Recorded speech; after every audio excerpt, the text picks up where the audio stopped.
parle pas français et beaucoup d'entre eux ne communiquent pas avec moi parce qu'ils ne parlent pas anglais. Donc je crois qu'il est important si nous tous, nous pouvons nous rassembler en tant qu'Afrique et apprendre à travailler ensemble, à travailler de concert. je crois que ça nous permettra vraiment d'aller de l'avant en tant que continent. Est-ce que vous allez partir d'ici, quitter ce forum en disant les choses sont positives, on va dans la bonne direction? Oui, absolument, absolument. OK, super. Et maintenant, quelle est ton impression? Je crois que le forum a vraiment compris que les savoir-faire et les techniques sont importantes ici en Afrique, et je vois que la plupart des panélistes parlent et c'est important de former les jeunes pour qu'ils aient un savoir-faire. Et nous devons aller de l'avant en tant que continent. Et la jeunesse ici, en ce forum, a vraiment le sentiment qu'il y a plus de programmes de formation et d'éducation et qu'on va vraiment se focaliser sur ces savoir-faire pour développer le continent. Alors, de quel savoir-faire est-ce qu'ils ont besoin pour quel type de travail? Est-ce que c'est pour un boulot ou est-ce que ça va être, comme l'a dit Mélissa, quelque chose de très différent à l'avenir? Je crois qu'on peut se focaliser sur l'auto-entrepreneuriat. On ne peut pas vraiment tous regarder les boulots, les travaux qui existent, les emplois qui existent. C'est à nous de créer de nouveaux emplois, de créer nos propres emplois. Donc c'est pour ça, c'est de cette façon-là qu'il faut regarder ça.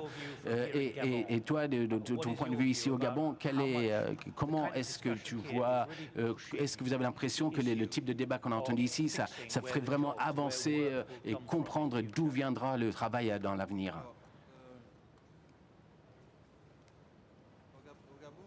Le micro. Alors, au Gabon, nous ne sommes pas dans une logique de savoir si on est noir, si on est jeune. Nous sommes dans une logique plutôt de savoir si on est compétent. Et si on peut arriver à concrétiser les projets pour lesquels nous voulons, pour lesquels nous rêvons. Moi, je pense personnellement que nos gouvernants devraient plutôt désormais axer comme la Chine a pu se développer en s'appuyant sur le transfert de technologie. Parce que naturellement, la formation est très importante, mais plus les gouvernements imposeront le transfert de technologie lorsque des grandes entreprises viennent s'installer, mieux la jeunesse africaine sera davantage formée, compétente et capable de faire aussi bien que les autres. All right. And Ferdinand Issa, where are you? Et Ferdinand, tu es où, toi? Ferdinand, where are you? Here. Ferdinand, yes, voilà. Microphone here. From Nigeria. Du Nigeria. Your impression that you've Donc, had for 2 days here. vos impressions après 2 journées ici, je crois que c'est fantastique, c'est fabuleux. Moi, je considère que le New York Forum Africa, je crois que c'est vraiment une usine à idées. Et j'ai vraiment pris plaisir à être ici. Et il y a vraiment ce que moi j'appelle une averse d'inspiration. Ça a été fantastique. Une chose qui est très bien ici, c'est les meetings face à face. Moi, j'ai rencontré beaucoup de personnes et il me semble que la connaissance que j'ai pu acquérir ici, moi, je crois que c'est fabuleux et c'est l'équivalent d'une éducation formelle.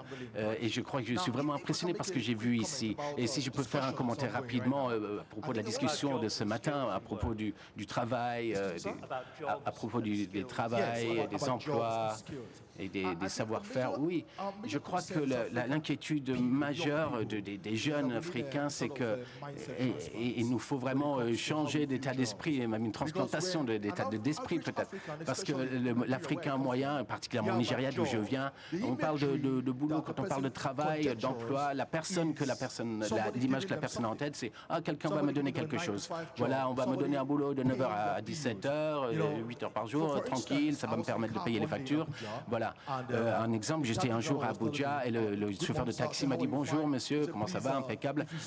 Et dis-moi, si tu vois un emploi, rappelle-toi de moi, je cherche un emploi. » Alors j'ai dit « Mais tu gagnes combien en tant que chauffeur de taxi ?» J'ai dit « Je gagne entre 50 à 60 000 liras par mois. » Et ça fait à peu près l'équivalent de $200.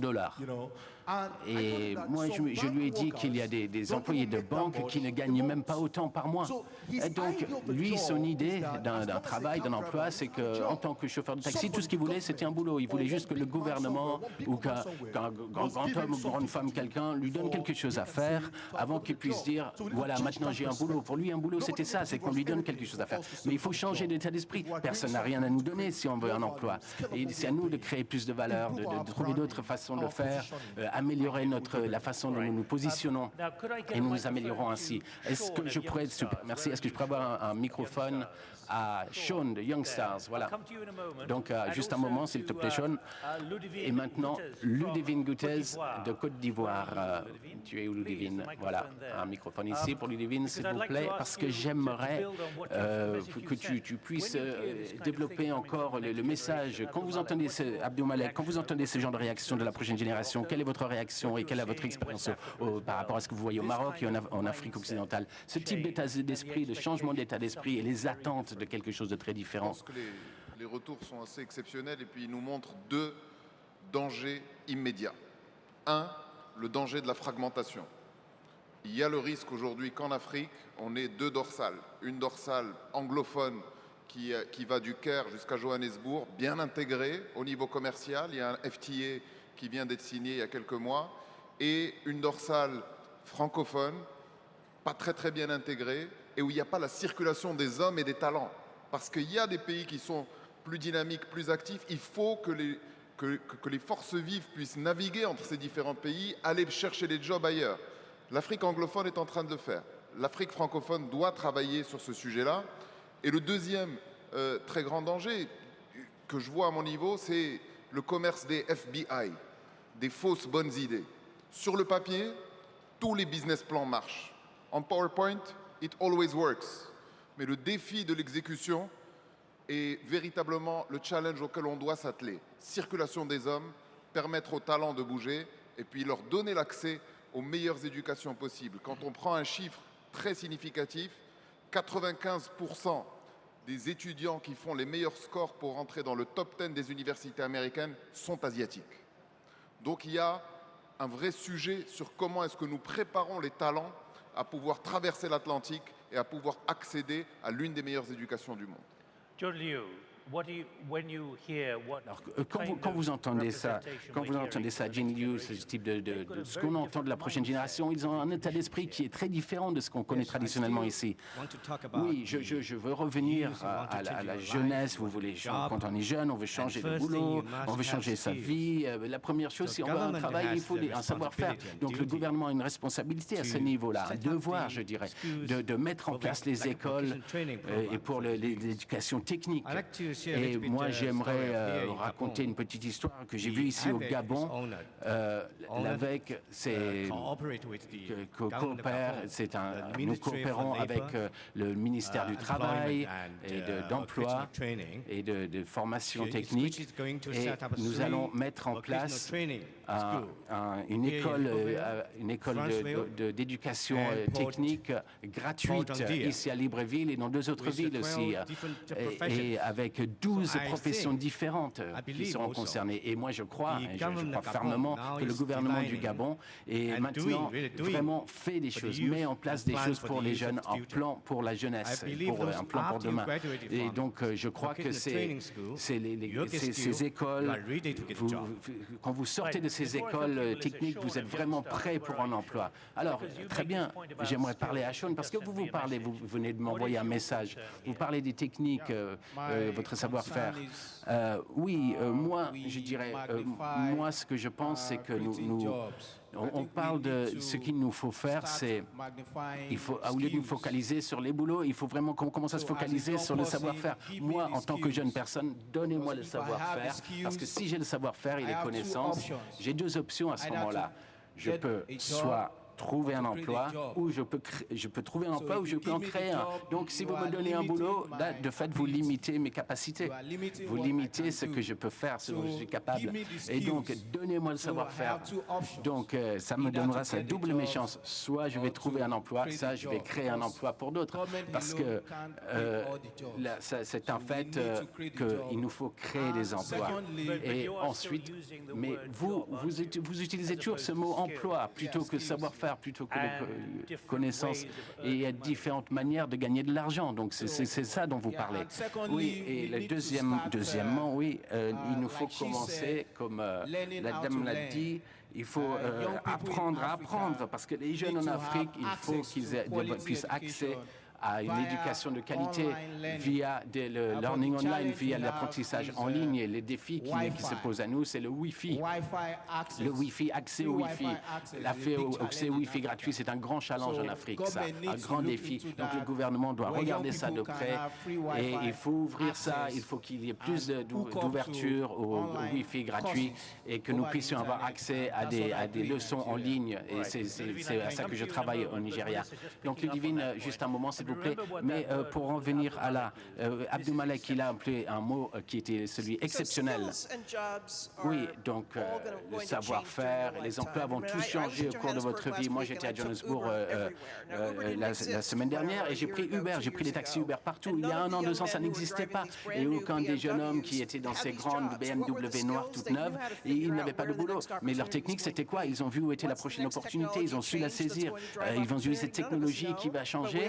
Et voilà, ils ont su saisir cette opportunité. Aujourd'hui, on ne sait pas quelle va être celle de demain, mais si vous pensez à l'avance, si vous avez des capacités d'apprendre, vous pouvez être flexible. L'autre chose dans laquelle le gouvernement joue un rôle ici, c'est de relever les barrières. Et on va en revenir au visa et les restrictions de mouvement, de déplacement, et aussi au niveau de la communication pour écouter beaucoup moins cher si les tarifs étaient basés si les tarifs étaient compétitifs et les gouvernements enlevaient les barrières et les contrôles sur la communication gratuite. Donc vous auriez beaucoup plus de connectivité, une connectivité beaucoup mieux. Moi aussi, j'ai appris le français à partir de l'âge de 10 ans. Je ne le parle pas très bien, mais je le comprends, ça va.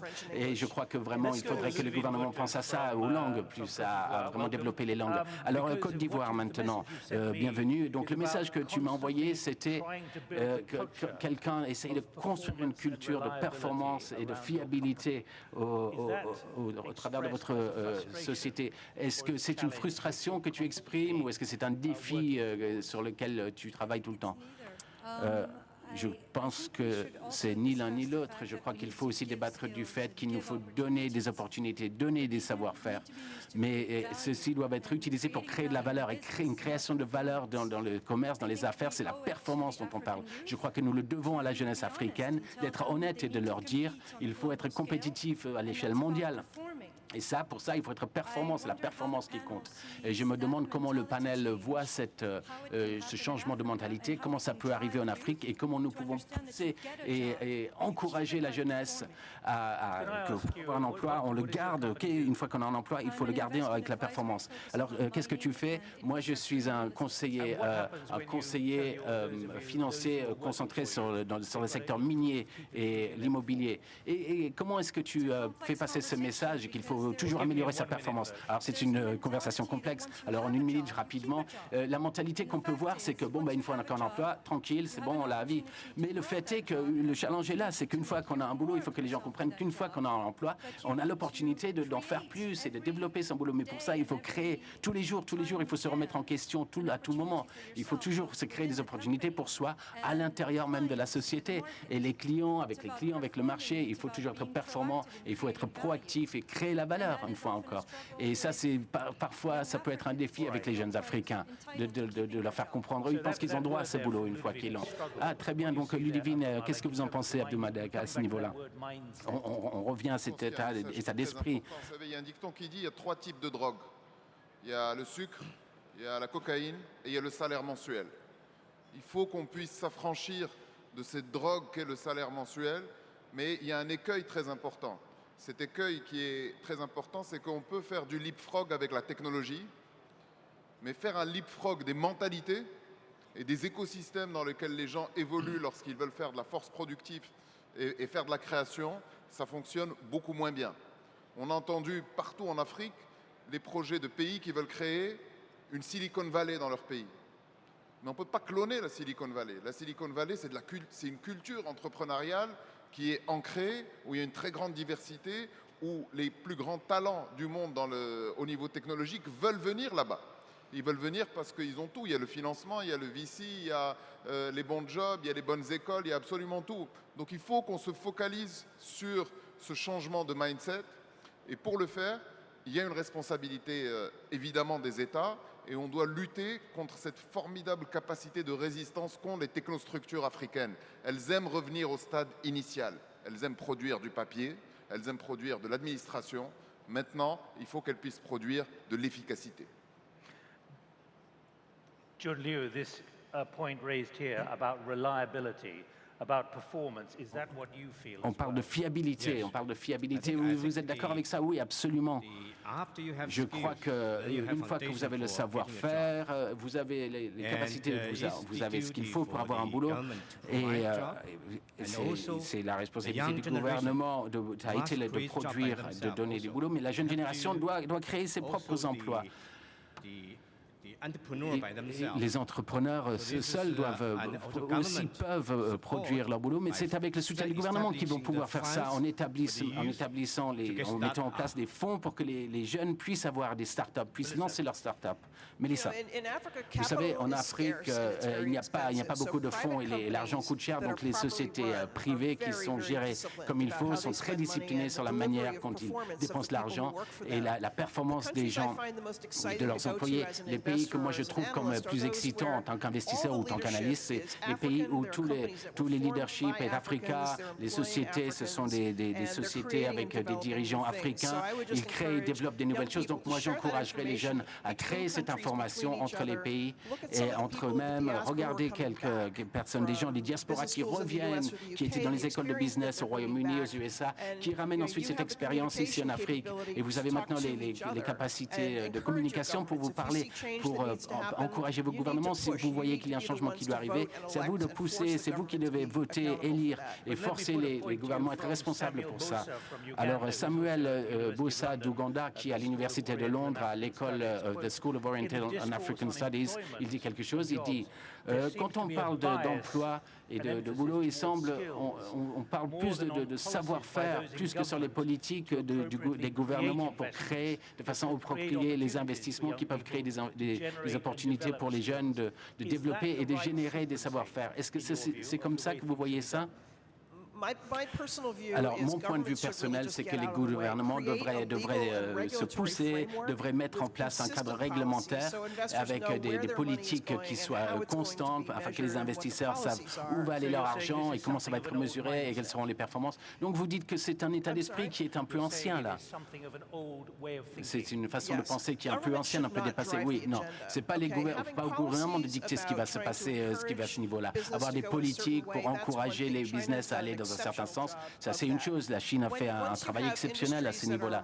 Mais une fois que vous avez des industries qui sont matures et les marchés fonctionnent, où les investisseurs ont vraiment besoin de créer des emplois et d'avoir des sociétés qui ont du succès, que ce soit des petites, des PME ou des grandes multinationales, il faut qu'il y ait un environnement qui soit un cadre formel et qui soit prévisible et que le marché ensuite fera son boulot. De l'avenir aussi qui est extrêmement important. Si on regarde l'économie africaine et on la compare à un Boeing 747, elle fonctionne sur 2 moteurs sur 4. Il y a le moteur des industries extractives, le moteur du commerce, mais les moteurs de l'industrie et de la technologie sont encore en train de s'allumer. Or, c'est eux qui ont la capacité potentielle de pouvoir créer énormément de jobs, donc il faut pouvoir démarrer ces machines au plus vite, et pour ça, il y a une question qui est absolument fondamentale, c'est la production de connaissances.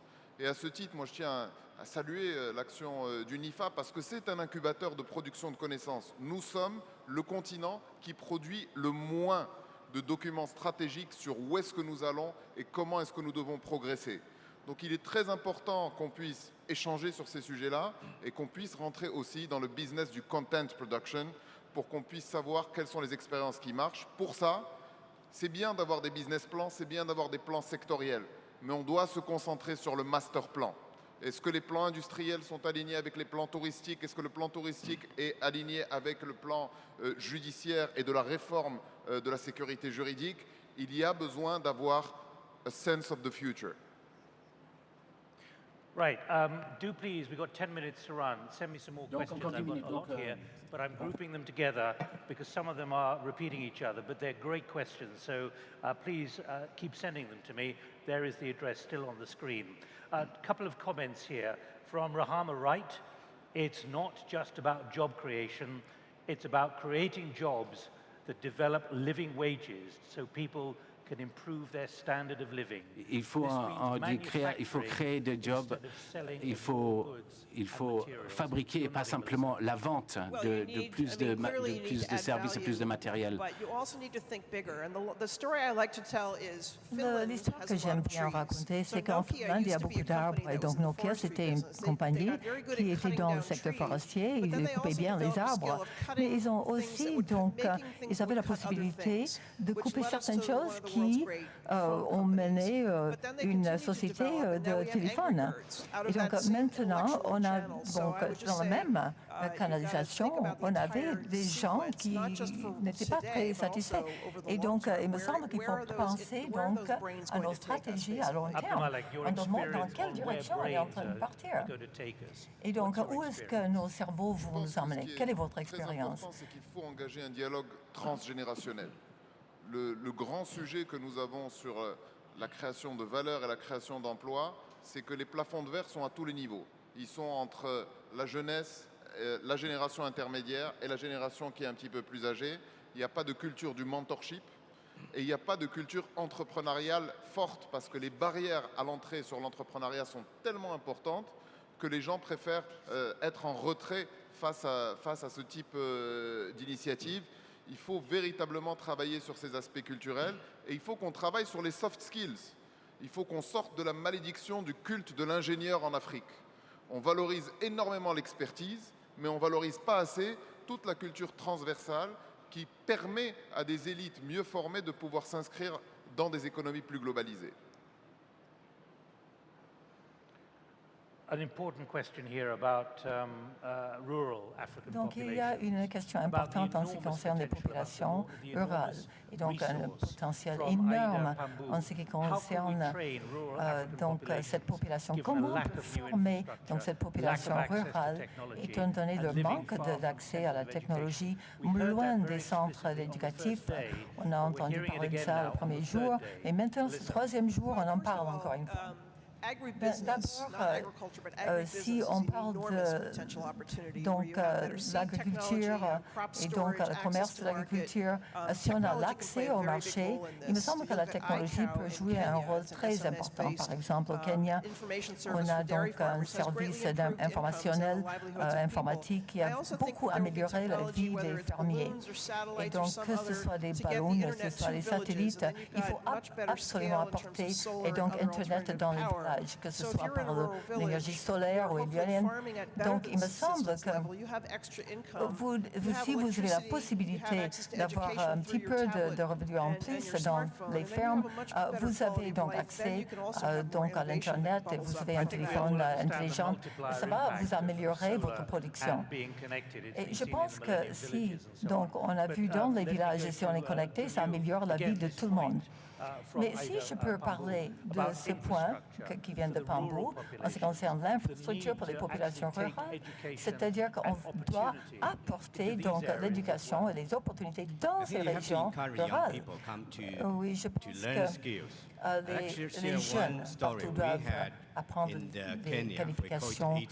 Au Kenya, on a une histoire qui s'appelle ATC, donc ça s'appelle Défi Afrique, et donc c'est une formation pour les jeunes, même qui ne sont pas dans les régions rurales, mais qui ont, par exemple, ils ont une petite formation et peuvent entrer dans des compétitions. Et donc on a des équipes donc, qui peuvent produire par exemple des pièces détachées pour les machines. Et donc ce sont les meilleurs étudiants qui gagnent la compétition pour pouvoir avoir toutes les études payées en Chine. Et donc c'est sponsorisé par le gouvernement chinois. Et donc il me semble que ces compétitions, ça peut les encourager d'avoir une bonne performance. Mais quel est le message qu'on peut envoyer quand on parle de la migration et donc le défi qu'on a pour ces jeunes qui essaient de traverser la Méditerranée? Parce que le nombre de personnes, c'est extraordinaire. Et donc, le potentiel qu'on est en train de perdre est encore plus grandiose. Et donc, si je peux adresser ma question à la personne du Maroc, donc comment est-ce qu'on peut encourager et convaincre la population de rester en Afrique plutôt que de le chercher en Europe? Sur la question tragique de la migration et des images terribles qu'on est en train de regarder, il y a véritablement la question de se poser au niveau des pays émetteurs sur comment est-ce qu'on peut arriver à répondre aux défis de la massification et à pouvoir trouver des jobs qui permettent de fixer les populations. But how do you persuade them to stay in their country rather than move? Il faut que les revenus soient là. Il faut que la possibilité de pouvoir créer des entreprises puisse être beaucoup plus simple dans nos pays. Je pense qu'il y a une réforme très importante qui a été entreprise au Maroc au début de l'année, c'est celle des auto-entrepreneurs. Aujourd'hui, avec sa carte d'identité au Maroc, on peut créer une entreprise en 24 heures et on peut être bancarisé dans les 24 heures auprès du réseau de la Poste. Donc il y a l'enjeu de la simplification. Cet enjeu-là est absolument majeur. Et puis il y a un travail de pédagogie très important qui doit être fait auprès des partenaires qui sont au nord pour leur expliquer qu'il est de leur intérêt de co-investir avec les pays du sud pour pouvoir créer des zones de prospérité. Il faut qu'on change la mentalité de l'aide pour l'emmener vers la mentalité de l'investissement pour la création de valeur. Il y va de leur sécurité autant que de la nôtre. Can it be done? Can it be done? Je pense que c'est une question de leadership politique. Or, comme vous le savez, dans un certain nombre de pays du Nord, il est très compliqué d'être dans le business de la prise de décision. Comme l'a bien dit son Excellence le Président Bongo il y a quelques jours, il faut que les leaders prennent des décisions. Ce sont des décisions souvent difficiles, mais il faut qu'on comprenne une chose. Le temps des pansements sur les jambes de bois est terminé. Il faut opérer. Donc c'est vraiment le moment de prendre des décisions douloureuses et il faudra expliquer à un certain nombre de gens qui se sont habitués à un certain mode de vie, à une certaine prospérité, qu'ils vont être obligés de partager une partie de leurs revenus avec toutes ces nations qui sont au sud et qui aspirent également au développement.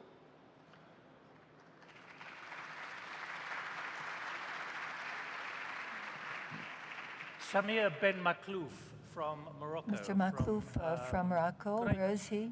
Because you have picked up on this very important point, Donc, and I'm just c'est un point qui est très important, M. Maklouf.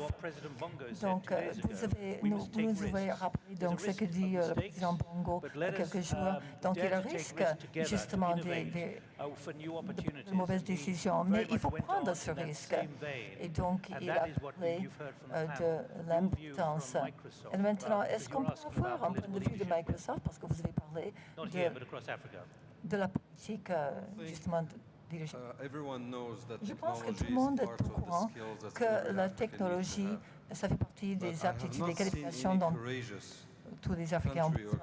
Mais je ne vois pas encore de dirigeants en Afrique qui prennent une décision grave de mettre un ordinateur sur la table de chaque étudiant.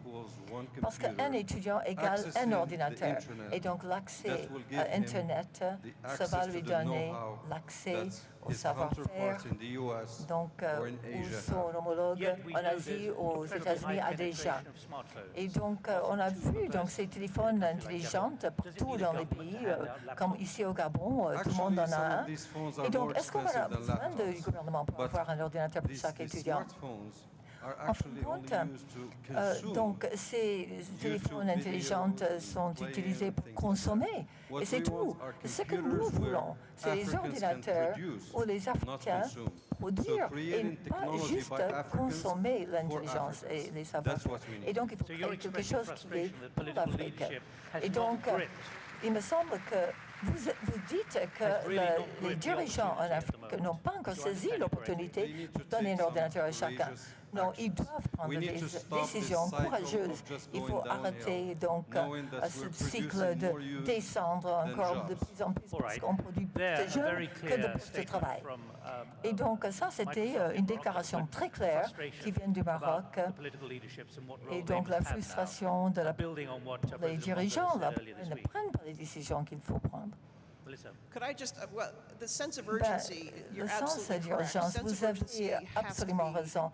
Et totally donc, stepped up. I mean, why il does it faut take 7 augmenter years donc, to cette produce sens power once d'urgence. you've decided Il where faut you want 7 to ans produce it, pour put the power produire. plant? I mean, Et donc, regulatory l'électrification, process and du moment que vous bureaucracy, avez décidé, it has to vous get allez out of mettre the la way station because otherwise d'énergie. there will be this Et time donc, bomb of people who sinon, on can't va find avoir jobs, un and then that's problème moving de out la of jeunesse production. qui grandit d'une manière exponentielle. Et vous n'avez pas le travail qui suit.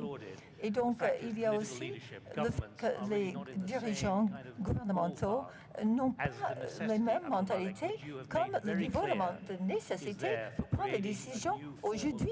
Et donc, il faut créer une nouvelle forme de travail pour la prochaine génération. Une étape nécessaire que celle de la libération des initiatives pour que le rapport au travail change en Afrique comme il a changé partout dans le monde. Les gens se sentent plus libres aujourd'hui de ne pas être prisonniers d'une entreprise et soient aussi en capacité de pouvoir changer de job au cours d'une vie. La question de la mobilité est très importante. Mais là où on touche un sujet absolument fondamental, pour l'Afrique, pour nos pays, c'est qu'il faut qu'on réduise la fracture numérique. Aujourd'hui, l'Afrique est dépendante de liaisons internationales quand elle veut se connecter à Internet. Donc, au-delà du fait de pouvoir mettre un ordinateur entre les mains de chaque jeune Africain, il faut également que cette envie de connexion puisse exister sur des bases qui sont solides et ça a un coût. Donc l'accès aux infrastructures, j'ai entendu M. Borloo parler du cofinancement, il faut cofinancer l'accès aux infrastructures pour l'Afrique parce qu'on ne peut pas considérer l'Afrique uniquement comme un marché potentiel auquel on aimerait vendre beaucoup de choses, mais il faut également leur créer les conditions au sein de notre continent pour que toutes ces énergies puissent être libérées. Right. Someone had their hand up over there. I'm going to come to you now. We're out of time. Il y avait quelqu'un d'autre qui avait levé la main là-bas. Je veux vous appeler. Et donc, je veux une question très brève. Donc, c'est un petit peu plus loin. La personne qui est un peu plus loin là-bas. C'est numéro 3. Thank you. Merci. Thank you for your great presentation. Merci pour votre présentation fantastique. Ma question aujourd'hui, c'est que quand vous parlez de la jeunesse et donc l'entrepreneuriat et tout, aujourd'hui, ce que nous faisons aujourd'hui, c'est du blablabla. Et donc, ce qu'il faut faire, c'est qu'il faut faire quelque chose. Il faut être actif au lieu de parler tout le temps. Il faut faire, il faut activer. Ben oui, on a tout compris. Et c'est pour ça qu'on a cette discussion ce matin. Et je crois que M. Attias va réagir à ça. Et donc, je veux ajouter quelque chose. Si les banques ne donnent pas de l'argent aux jeunes pour devenir des entrepreneurs, ça ne marchera jamais. Right, I'm going to give you one more comment. Donc, je vais vous donner encore un commentaire. Et donc, c'est le dernier commentaire du président du Forum de jeunesse ici au Gabon. C'est une très bonne stratégie. Mais qu'est-ce qu'on va faire avec tous ces jeunes dans les quartiers qui n'ont aucune formation? Ils ont déjà beaucoup de problèmes dans leur vie. Et donc, comment est-ce qu'on va les intégrer dans l'économie? Bon, peut-être on a utilisé beaucoup de blablabla. Maintenant, on nous a appelé qu'il faut faire quelque chose. Alors, qu'est-ce qu'il faut faire? Donc, est-ce qu'on va discuter ces mêmes questions dans un an? La question de comment est-ce qu'on gère les jeunes qui ne sont pas prêts aujourd'hui à pouvoir être soit une force créatrice, soit être un entrepreneur, soit à rejoindre une entreprise, est une question qui est absolument fondamentale. Et là aussi, c'est de la responsabilité des États de pouvoir trouver des réponses pragmatiques à des problèmes urgents. Pour ça, il faut qu'il y ait des task forces et il faut s'appuyer sur les effets leviers. On peut avoir du mentoring. Je sais qu'il y a des générations d'entrepreneurs qui ont réussi à passer la première barrière, qui aujourd'hui sont prêts à s'investir auprès de jeunes qui peuvent être en difficulté. Il faut impérativement que ces initiatives-là soient multipliées et qu'elles soient soutenues par les États. So, John Liu, you've heard frustration here. Even if the language is right, the conversation is correct. Yes. Et donc, on a besoin de livrer des résultats rapidement. Et donc, on n'a plus la possibilité ni le temps de continuer à parler seulement. Je pense que mon commentaire maintenant, c'est que les jeunes doivent avoir des qualifications. Et donc, le gouvernement est responsable de donner ces qualifications aux jeunes. Et donc, je pense que ce que le jeune il a dit, que maintenant, dans le cas du Gabon, votre gouvernement va établir des centres de formation professionnelle. Et donc, les jeunes vont pouvoir avoir justement ces qualifications. Donc, je sais que vous entendez des frustrations partout en Afrique, mais ce n'est pas juste l'Afrique, c'est la même chose aux États-Unis. Dans les centres de nos grandes villes, notre système éducatif a échoué pour nos jeunes. Et donc, il est évident que des centres de formation professionnelle peuvent préparer les jeunes pour travailler dans les usines. Et c'est un problème qui existe partout dans le monde. Et donc, il faut que ce soit donc un équilibre en ce qui concerne l'effort, en entre le gouvernement et le secteur privé qui vont pouvoir être sûrs que les qualifications qu'on est en train de créer, que donc ces jeunes vont pouvoir créer quelque chose et que des compagnies peuvent aider dans le développement de leurs ouvriers. Je voudrais remercier tous nos panélistes et on va avoir un petit pause dans cette discussion, mais on va en parler encore plus. Donc ce n'est pas la fin de la discussion, on est juste en train de nous diriger. Donc gardez vos commentaires pour plus tard, on va reprendre toutes ces idées plus tard dans la journée. Donc restez, ne bougez pas, on va recommencer la prochaine session.